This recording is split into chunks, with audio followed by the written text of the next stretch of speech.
Olá, pessoal! Sejam todos muito bem-vindos ao nosso TatoCast. E hoje eu trago um formato um pouco diferente. Nós vamos mergulhar no tema desenvolvimento da liderança para novos líderes. Nós vamos discutir habilidades essenciais que os novos líderes precisam e também estratégias para superar novos desafios dentro desse tema. E vamos compartilhar também algumas histórias inspiradoras de líderes que fizeram a diferença em suas organizações. Preparem-se para uma conversa cheia de insights valiosos. Eu sou Bruna Nascimento, coordenadora de desenvolvimento organizacional aqui da Tato. Eu estou aqui com a Karina, fundadora da Believe Soluções em Gestão de Pessoas. Ela é especialista em gente, palestrante e escritora. Acabou de lançar um livro cujo título é Liderança e Performance e vai falar conosco sobre o tema liderança. Seja muito bem-vinda, Karina. Obrigada, Bruno. Obrigada pela confiança. E eu espero que entregar realmente um conteúdo que faça sentido para vocês e ajude todos os líderes aqui da Tato a performar ainda melhor. Muito bom. Maravilha. E para começar, Karina, como você define a palavra liderança, né? Quais são os principais atributos que você entende que são essenciais para uma liderança eficaz? Eu já vou começar provocando. Eu tenho muito esse perfil de provocar para reflexão, para gerar realmente consciência na liderança. Uma das coisas que eu falo, primeira coisa, é que liderança não é um cargo. Liderança é uma escolha. E sendo uma escolha consciente, é uma chave que só destranca pelo lado de dentro. Então, quando a gente pensa no que é liderança, sem dúvida nenhuma para mim, liderança é você realmente entregar resultados extraordinários, pensando na perenidade do negócio que você atua, mas através e com as pessoas, transformando essas pessoas em um time de verdade. Maravilha. E para se transformar um time, há um processo, há uma entrega, há uma influência diretamente nessas pessoas, né? A gente vai ver várias definições de liderança, mas o mais importante, principalmente esses líderes em começo de carreira, é não querer uma liderança só pelo seu cargo, mas sim por ser uma escolha de vida. Maravilha! Então, pessoal, peguem caneta e papel para anotar tudo. E aí, a minha próxima pergunta é: aqui na Tato, sempre temos líderes iniciando as suas jornadas. Karina, quais são os principais desafios, que um novo líder ele vai encontrar, que ele vai se deparar no início de carreira? Sem dúvida nenhuma, o principal desafio quando você assume um primeiro patamar de liderança é você, de fato, entender que o seu papel mudou. Né? O seu papel agora deixa de ser realmente uma operação ou um especialista em algo que você fazia para entender um pouco mais da estratégia. Né? Então, você realmente tem que fazer essa mudança de mentalidade de que a operação tem que continuar rodando, sim, mas você hoje tem um papel diferente, apesar de a gente ser sempre hands-on, ou seja, ir lá e ser mão na massa, e as empresas ainda querem muito, sim, essa execução, e a gente precisa disso, mas lembrar que o papel mudou, né? Ou seja, a minha operação ela precisa andar sem mim, agora eu preciso das pessoas para fazer a operação e eu entender um pouco mais, independente se é meu primeiro nível de liderança ou mais tático, mas eu ainda preciso entender isso. E a segunda coisa é saber que você não é mais par dos seus colegas, ou seja, você a partir de agora precisa influenciar essas pessoas e desenvolver o seu time, né? Como fazer isso? Aí tem um monte de aspectos de competências que a gente precisa adotar como líder para conseguir fazer essa virada mesmo para um primeiro nível de liderança. E é uma virada de chave realmente, né? Precisam acontecer coisas e muitas vezes simultaneamente, né? O cargo vira e você também precisa se movimentar em relação a essas competências para lidar com esses novos desafios. Excelente. Eu costumo dizer isso muito para os meus mentoreados, né? O caminho se faz ao caminhar, né? O caminho andou, eu tenho que continuar nele, nessa busca pelas minhas competências agora comportamentais para a liderança, né? Quais competências são essas? São inúmeras e depende muito do meu desafio atual, de como que está o meu time. E uma delas, a primeira delas talvez, é esse olhar de diagnóstico e de percepção, né? Deixa eu perceber onde eu estou e o que eu preciso primeiro melhorar em mim. Sim. Eu falei que é uma chave que vira por dentro, né? Primeiro meu autoconhecimento, para depois eu ajudar as pessoas a performarem também. E aí, Karina, autoconhecimento, autopercepção, esse olhar para dentro, ele é muito importante, porque muitas vezes o olhar está tão voltado para a equipe, e é necessário, é importante, porque os resultados precisam acontecer, as pessoas precisam performar, mas esse cuidado, esse zelo consigo mesmo também é importante, né? De até entender as minhas potencialidades e aquilo que é oportunidade, que eu preciso ainda trabalhar para que as coisas aconteçam e floresçam da melhor maneira possível, né? Com certeza, essa frase é muito minha, as pessoas vivem repetindo ela para mim em algum momento. Eu sempre costumo dizer, primeira máscara é em você. Coloque a máscara em você. Quando a gente vai andar de avião, que tem a aeromoça lá fazendo a demonstração, né? Em caso de turbulência, máscaras de oxigênio cairão. Primeiro, coloque a máscara em você. Karina, mas eu tô com meu filho, com minha esposa, com as pessoas que eu mais amo. Se colocar neles, primeiro vai morrer todo mundo. Então, quando eu falo, fazendo uma analogia com a liderança, primeiro a máscara é em você. Quais são as suas potencialidades? Quais são os seus pontos fortes? Aonde eu devo colocar mais foco naquilo que eu já sou bom? Sabe? Lógico que eu vou olhar para minhas vulnerabilidades e aceitá-las, mas por isso que eu tenho que trabalhar com gente melhor do que eu, porque ninguém é bom o tempo inteiro em tudo. E liderança é sobre isso, reconhecer o que eu sou muito bom e colocar força nisso, reconhecer as minhas fragilidades e vulnerabilidades e pedir ajuda com gente melhor do que eu. Sim. E aí sim eu consigo começar a trabalhar um ambiente de confiança, de colaboração de verdade. E isso muda o jogo de qualquer liderança. Excelente, excelente. Com certeza, esses desafios são muito reais. E falando sobre superação, aqui excelência, esse olhar para dentro, né? Isso me faz refletir e pensar na nossa próxima questão, inclusive, né? Quais são as principais características e competências que os novos líderes precisam desenvolver para alcançar resultados extraordinários, né? Para fugir do comum.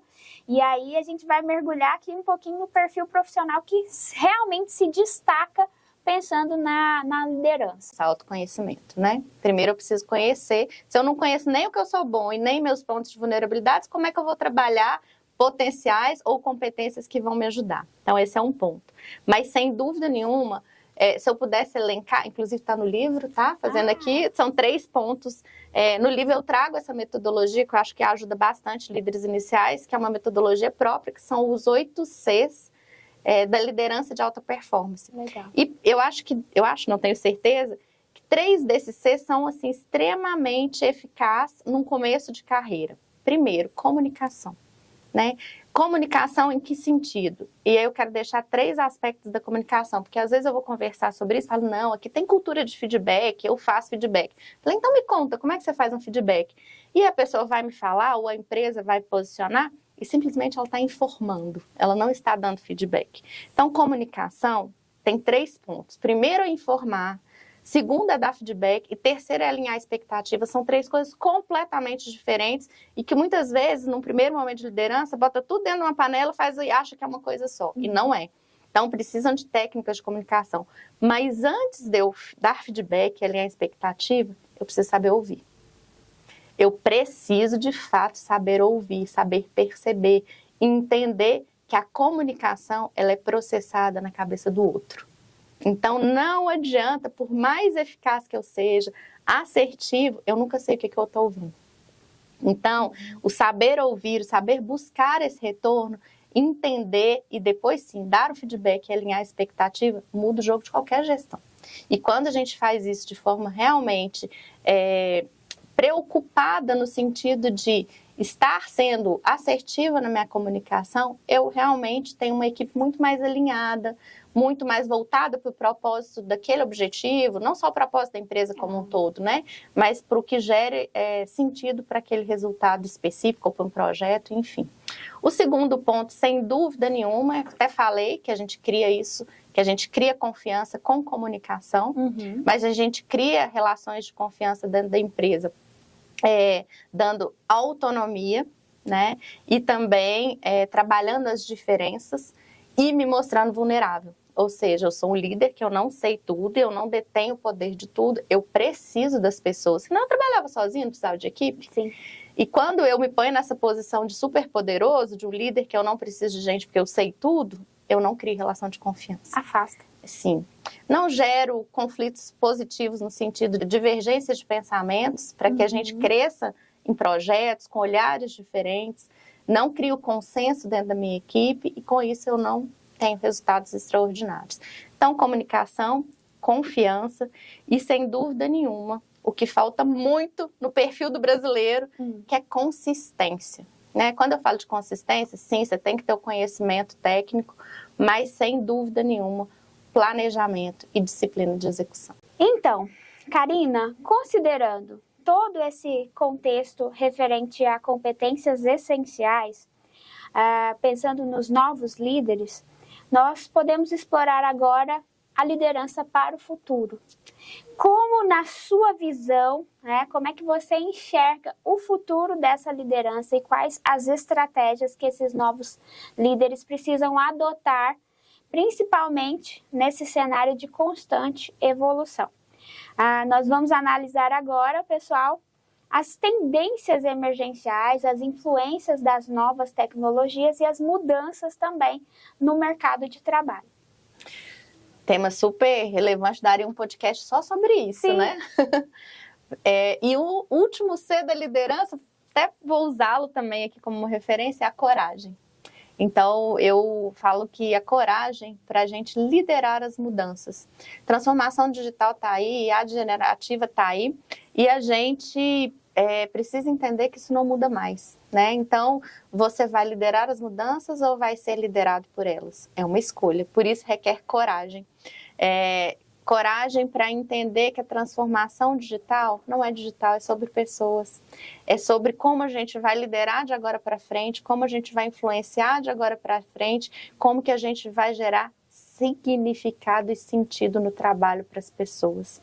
Então, sim, a gente tem um trabalho muito grande de formação e desenvolvimento de pessoas, mas para essa nova realidade, a primeira coisa que qualquer líder tem que entender é sobre ambidestria organizacional. Não sei se vocês conhecem o conceito, mas é entender, sim, da eficiência operacional, que é o nosso dia a dia, sim, que é onde a gente extrai o dinheiro, a gente está falando de negócio, mas saber que a gente precisa lidar com a inovação, principalmente uma empresa como vocês, que tem isso no DNA, né, como inovação. Então, o que é que vai fazer de diferente, não necessariamente com tecnologia, né, mas um processo diferente, um pensar diferente, ser disruptivo naquilo que eu já fiz de uma forma, mas eu posso fazer de outra forma mais rápida, né?